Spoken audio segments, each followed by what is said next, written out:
যেটা আবহাওয়া আমাদের যে মডেল আইএমডি ইন্ডিয়ান মেট্রোলজিক্যাল ডিপার্টমেন্টে যে মডেল ফোরকাস্ট যেটা ডিসিশন নেওয়া হয়েছে, আজকে এবং কালকে মানে হালকা থেকে মাঝারি বৃষ্টির সম্ভাবনা আছে রাজ্যের ডিস্ট্রিক্টের কিছু কিছু জায়গাতে। তারপরে যদি দেখি যে এখন যে কারেন্ট সিচুয়েশন, সেটা বঙ্গোপসাগরের দক্ষিণ পশ্চিম অঞ্চলে একটা লো প্রেশার এরিয়া সৃষ্টি হয়েছে। সেটা মুভমেন্ট যদি দেখা যায় তাহলে সেটা নর্থ ইস্টার্লি মুভমেন্ট হচ্ছে এবং এটা 24 নাগাদ এটা ডিপ্রেশনে পরিণত হতে পারে এবং তারপর এটা কনস্ট্যান্টলি নর্থ ইস্টওয়ার্ড মুভমেন্ট হবে এবং 25 মর্নিং নাগাদ এটা সাইক্লোনিক স্টর্মে পরিণত হবে এবং তখন তার পজিশন থাকবে সেন্ট্রাল বা মানে বে অফ বেঙ্গলের ওপর, বঙ্গোপসাগরের ওপর। তারপর এটা নর্দার্লি মুভমেন্ট হবে এবং নর্দার্লি মুভমেন্ট হওয়ার পর এটা কি হবে, এটা মানে পৌঁছাবে হচ্ছে নেয়ার দ্য বাংলাদেশ, মানে বাংলাদেশের কাছাকাছি এবং ওয়েস্ট বেঙ্গলের কোস্টের কাছাকাছি গিয়ে পৌঁছাবে 26 নাগাদ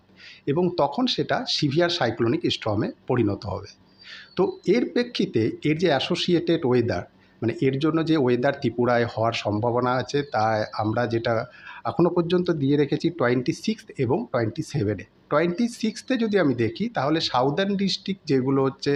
সিপাহীজলা, গোমতী, সাউথ ত্রিপুরা, ধলাই, এর বেশিরভাগ জায়গাতেই ভারী থেকে অতি ভারী বৃষ্টি হওয়ার সম্ভাবনা আছে। আমরা যার জন্য এখানে হলুদ সতর্কবার্তা জারি করেছি এবং এর সাথেও যদি দেখিস পাশাপাশি ডিস্ট্রিক্টের সমস্ত জায়গাতেই থান্ডারস্টর্ম মানে বজ্র বিদ্যুৎ সহ ঝোড়ো বাতাস, যেটা বাতাস বইবে তার গতিবেগ 30 থেকে 40 কিলোমিটার বেগ, 40 থেকে 50 কিলোমিটার বেগে হওয়ার সম্ভাবনা আছে। এটা গেল 26 তারিখ এবং 27 তারিখ যদি দেখি, 27 তারিখ আমাদের নর্থের ডিস্ট্রিক্ট ত্রিপুরার যেরকম হচ্ছে নর্থ ত্রিপুরা, ঊনকোটি, ধলাই এবং খোয়াই, এই সমস্ত ডিস্ট্রিক্টে ভারী থেকে অতি ভারী বৃষ্টি হওয়ার সম্ভাবনা আছে এবং পাশাপাশি বাকি ডিস্ট্রিক্টগুলোতেও কিন্তু আমাদের মানে ভারী বৃষ্টি হওয়ার সম্ভাবনা আছে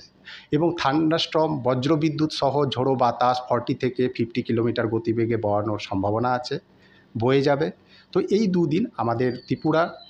ম্যাক্সিমাম জায়গায়, আমাদের ত্রিপুরার মানে বিভিন্ন ডিস্ট্রিক্টের ওয়েদার হওয়ার সম্ভাবনা আছে।